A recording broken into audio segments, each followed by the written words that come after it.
Bonjour, bonsoir, bonjour tout le monde, partout vous êtes dans le monde. Naye ko sala vidéo oyo pona tina ya komeka ko expliquer likambo oyo. Na uti ko zwa appel ya batu belé. Pona tina na likambo ya bokabani ya Carrine Mokonzi na Miriame Mokonzi.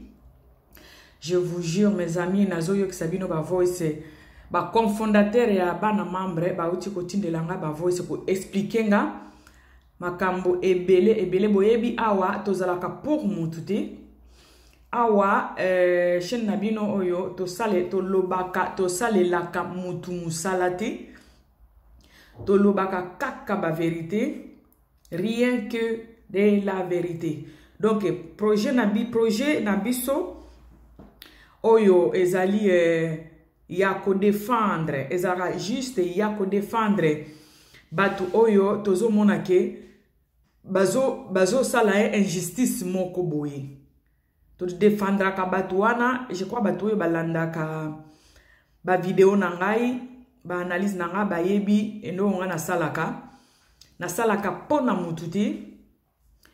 Na salaka ngo juste pona komeka ko éclaircir place oyo ezali moi molili mutu azoye bandenge ya ko expliquer angote pourquoi ça ou quelque part où to monique mutu moko boy azali délaissé azana mutu akolobela yeti ou place to monique mutu nyoso batnoso bazo condamner mutu songolo pakala azana mutu akolobela yeti to mekaka ko expliquer bola munke ya mutu wana devise nanga ezalaka yango wana boyebi bandeko nanga obolandaka ngai obolinganga. Oyebi na salaka jamais vidéo pona koya ko critiquer qui que ce soit. Na salaka jamais vidéo pona koya ko loba ba vie privée ya mutu songolo mpakala. Na salaka jamais vidéo pona koya ko finga to ko cracher ko clasher mutu. Na sale la kango jamais parce que nazo mon intérêt au sala ngoti. La majorité ya biso communauté nanga congolaise heureusement to sambelaka. Donc, la majorité du Congolais, Bayebi Nzambe, ils ont déjà une chose très bien, une très bonne chose. Parce que mutu oyo papa leto bande okola papa nanga bande ko yebisanga bande bisabiso na bomwa na lobi ko sala jamais ki camarade na mutu oyo ayebisi na sambela kati. Ko sala jamais soki olingi o sala ki camarade na mutu eke oyeki ke mutu ana ayebisi yo otuni yo za religion na ayebisi na sambela ati. Mutuana, il faut qu'on évite tout de suite. Parce que mutu oyo asambela kati. Azana bobangi ata moko te po asala yo mabe. Mais mutu oyo asambela ka. Ako kiko sala mabe to lobite po mutu oyo aza ange azate. Mutu oyo aza saint azate. Mais mutu oyo asambela ka azalaka na mwa bobangi muke ayebi ke nzambe existaka. O nazo sala ata bato bazo mona ngai te me nzambe azo mona nga. C'est pourquoi mutu oyo asambela ka azala mutu moko okoki ko courtoyer okoki pe ko solo na ndenge na solo na bino pona yebi ata 100% ba kondimo makambonga na zolo bate mezana une partie ya bato ba kolobate mama na lobili kamba solo asalaka mutu mabete asalaka ba émission na ezaka juste pona ko défendre ba faible. Dès le début, depuis que j'ai commencé à faire mes émissions mes analyses sur YouTube ya communauté, j'ai fait que na défendre ka batu ba faible mutu oyo azana mutu akolobela ete na sens nini na sens que mutu o ba condamner batu nyonso balobi ye boye ye aza mabe ye aza boye to eloko moko ekomeli mutu moko boye mutu moko mobali abeti abengani na ndako to mwasi abwakeli mobali biloko libanda batu abongo bateme abongo ndenga na ya kolobela. To ndenge to mona ki na grosse molire mobali akufi batu bakoma critiquer yo babiloko abongo na yaka kolobela. Do na yaka kolobela batu oyo juste bazana problème mais batu tout bazo condamner. J'essaie de faire montrer aux gens que mutu aza mabe bien sûr asali boye mais il faut comprendre que mutu ango azape mutu oki ozala pe tams bola mune moko boye e bomba na batu ba yebaka ngote. To batu baza ko essayer ku ignorer ango na mekaka na matisaka mwa bolamu wana po esala équilibre pa mutu wana parce que mutu aza mutu to ko boma ete po asali mabe aza ya communauté na biso asenga kite azala congolais to congolaise c'est arrivé il est notre frère ou notre sœur on doit juste ko solo la entre nous voilà comme disent les Allemands. Donc c'est aussi ça entre nous que condamner mutu penza bo condamner comme lukati bo lapider na sens wana batoyo batu misusu na kati ya communauté c'est lo ba vidéo hein c'est le YouTube ozo na kati ya communauté mutu so lo ba mabene bazo luka ozo mono dire ba comme luka neti liwana ba comme luka ba soki ba lapider mutu ango. Moi je viens souvent pour apaiser mitema ya batu ko lo ba non aza frère aza sœur mabezala ki boye mais bota le banda ki boye yango bato oyo basambelaka yango na lobi na banalobaki na communauté na biso bato basambelaka bato nyonso bakondima biloko na oloba te mais bato mosusu baoloba ah elle a raison hein elle fait ça elle a dit ça mais elle fait aussi ça donc asalaka yango asalelaka yango adefandaka voilà ba oyo bakolinga kondima yango te mabe eza te parce que eza pe c'est la démocratie mutu na mutu aza droit na ye ya koloba quoi mais j'insiste que la communauté nabiso heureusement est chrétienne, c'est une communauté chrétienne, c'est pourquoi tu se permet ko se voit pour na ko pesa conseil na ko meka ko apaiser mitema batu. Voilà, si j'ai anga lelo bande ko ngai batu ya poto yebi likambo oyo komela ki Carrine et que o to bande to ko kata to ko longola ngote parce que to zape ba africain muto aza soki aza mukolo no aza grande sœur na yo. Voilà, ce qui a mukolo makasi aza mama na yo to mukolo makasi akoko na yo pa biso eza boye c'est normal nga mama ba voisine na biso nyonso na bado be bango ba mama ba botanga te. Donc tozolo bateme ya ndeko na biso Carrine Mokonzi avec sa grande sœur Miriame Mokonzi jusqu'à présent tozo tatone kaka to yebi nano telemate eloko nini c'est pas ça qui après avoir comme on a ba vidéo ebima bazo bina na kati ya ndako donc bazalaki na harmonie moko boye na kati ya ndako ils s'attendaient bien. Donc c'était vraiment la famille. Mais d'un coup, tout le monde va voir Ebimi, Miriame Ebimi, ça qui azo tomboka, azo bimi ça va secret à Carrine, Carrine a finga abatu. Et puis, si Carrine, ce que osa moi si yako zoabilo konayo, c'est que ça montre que elle a été chassée de la maison, sans même azwata yako kanga ba valise nae. Donc, y'a kanga qui même pas ba valise nae.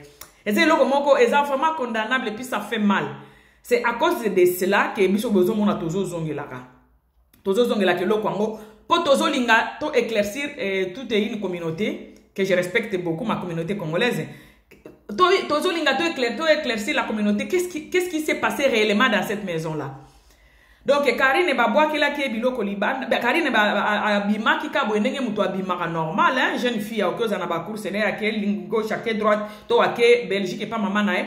Tout d'un coup azuka voice sa grande sœur, a Belgique pendant 7 mois, a bandé continue les bambons depuis Afrique, a tindeli voice, direct a tindeli à travers ce qui grande sœur, ya tantine nabiso Miriam, a tindeli petite sœur na Carrine Mokonzi voice que aya ko ameka ko comme na parité ko zwabilo ko naye, ce qui alingi ya na lupango na ya ko lakisa ye.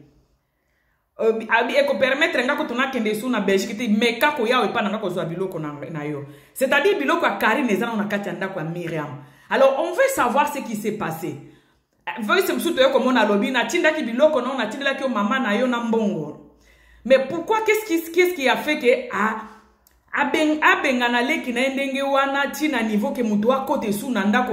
Obi ndako c'est déjà 7 mois na kati c'est une maison que tu connais déjà bien. Et puis, ok, vous avez une nostalgie pour nango. Pour quitter ango, mutu no soki ovandi na ata même 2 semaines mutu waki kutala omona jour azo kende aolela. Mutu ovandi 7 mois na ndaku, bazo tindele bilamba na ye sans que aya kozwango. Alors nous faisons toujours les recherches pour savoir qu'est-ce qui s'est passé réellement dans cette maison de notre sœur Miriame Mokonzi. Alors, ba recherche tozo sala, bokolo baka po ba kongole tozo kaka. Likambongo likamboni na ngwe silate. Likambongo ni ne silate. Yango moni to avanza kate poto linga eloko ye pu eleki to tiki.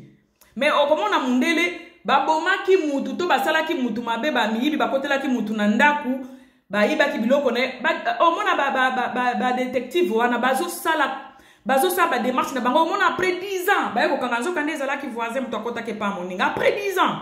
Omona ba bomaki mutu batu ba bosani basali ba démarche nyonso ezomona na te. Mais komona ba détecteur wana bolimbisanga na bosani kombo na bango. Bazo sa police ezo sa ba enquête na ye komona ti après 20 ans ba yeko bimisa mikuwa ya mutu na ta mususu babomaki ye basimantaki ye na kati ya ndako na bango. Donc ba recherche eza bien pona mutu parce que pona ko développer aussi ba expérience na kati ya mutu na pe ko développer mutu na yo moko. Il faut que meka komi poser ba question ba pour ba compte. Eza que le kamboye l'équipe to bande to luki beze mususu. Et ye l'équipe non. On s'assoit si on n'a pas encore trouvé une solution, on doit rester là pour savoir ce qui s'est passé réellement dans cette maison. Que mutu avandi 7 mois dans une maison et puis elle est sortie, la personne est sortie pour aller se promener ou visiter sa maman pour quelques jours. Et puis d'un coup, Toyoki voice ya mukolonda ko place bande ko vanda. Oh il y a des sous-soins wate no tindelo biloko na yo. C'est qu'il s'est passé quelque chose. Mais communauté tozana faiblesse wana monaka eloko ni nango ici la té ici leki nango té. Nous voulons savoir ce qui s'est passé dans cette maison là. Alors à travers toujours ma démarche na biso tozo ça là, tozui coup de fil ya mutu moko nazo passer bino boyoka conversation ya ngana mutu wana batu oyo ba forma vraiment équipe wana ya bana membre ya Carrine Mokonzi bozo nazo tie la bino voice yango boyoka ndenge mutu yango aza ko expliquer likambo oyo ndenge bandaki. Donc c'était pas la première fois que Miriame Mokonzi était contre Carrine Mokonzi. Donc ayaki bon je vais conclure na conclusion na ngana opesa ngo na suka na lingena pesa ngo mais bolimbisa ngana opesa ngo na suka na yo kisabino voice ya mutu oyo ba formaki bato ba formaki groupe wana ya bana membre bato ba banda groupe wana ya bana membre nazo tiela bino voice boyoka mutu ango abenga kinga to solola ki mingi plus d'1 heure na téléphone azana na Londres a expliquer ndenge makambo banda a expliquer ndenge Miriame Mokonzi ndenge azalaki ko panza eloko nyoso Carrine asalaka. Donc ekoza mutu muso ko ya na vie na yo yo kanisi aye pona bolamono aye pona ko panza yo pona ko bebisa nyoso ya yo alo to salaka attention na ba camarade na oloba mingi te ha poto yo kakikutu na ba voice ya Miriame alobaki na ko silisa yo oza star te na ko silisa yo.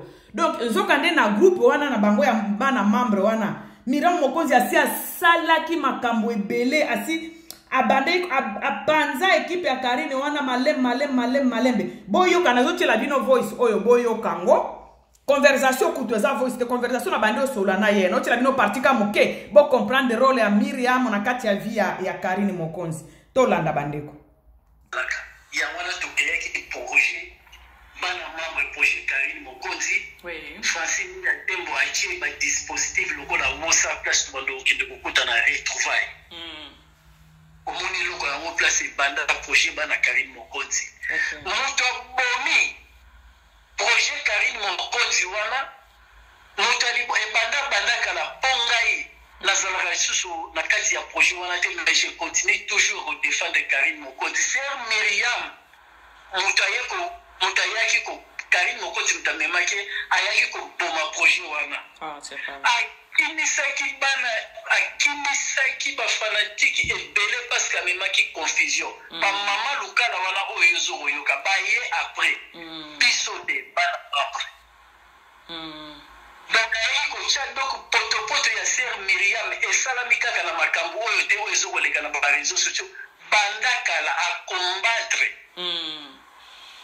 bana membre alongoli si bato bele na kati ya mouvement wana ya groupe donc bato bayeli histoire wana te ya bana projet Carrine Mokonzi c'est biso mama na ngai wana na bengi na olela la maya miso na expliquer yo siko tango zoko yoka Joël show bazoko benga spiritati wana oyo ni spiritati hérité pe azoko bwaka hérité azali à la base ya babiloko nyoso azali ko combattre Carrine Mokonzi na ndenge ya police spiritati ezali banani ezali kaka bana ya bana membre ba révolté ba ke kosala mouvement moko côté mosusu ya ngwana o ba sœur Miriame ba yali ba catalogue y compris na héritier mutazo obwaka bangoti na ba direct o azo sala soko prêter attention yoka spiritati.